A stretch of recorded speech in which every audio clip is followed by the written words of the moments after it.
বন্ধুরা, তো দেখুন অনেক দিন পর রেডি হয়ে বেরিয়ে পড়েছি। আজকে যাব আমাদের আমতা বড় পুলের কাছে 99 বাজারে।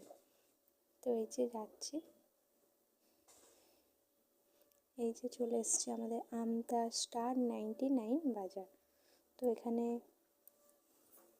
এই যে উপরে দুতলাতে হয়েছে নতুন। তো এই যে ভেতরে ঢুকলাম, অনেক কিছুই আছে দেখলাম, জিনিসপত্র, চেয়ার, জলের বোতল, ব্যাগ, টাওয়াল, টিফিন বক্স, জুতো, টেডি বিয়ার, পেন্সিল বক্স, খাতা, ক্লিপ, রুম স্প্রে, জলের বোতল, অনেক কিছুই আছে। তো আমার সোনামায়ের তরে কিছু জিনিস কেনা হয়েছে। তো এই যে চশমা, ঘড়ি, অনেক কিছুই আছে। তো আপনাদের ভালো লাগলে একবার যাবেন। এই যে আমি ঘুরে ঘুরে অনেক কিছুই নেওয়া হয়েছে আমাদের।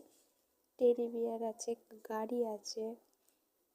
তো এখানে সবথেকে ভালো, মানে কাউকে গিফট দেওয়ার পক্ষে সবথেকে ভালো, অনেক কিছু জিনিস আছে, তো গিফট দেওয়ার পক্ষে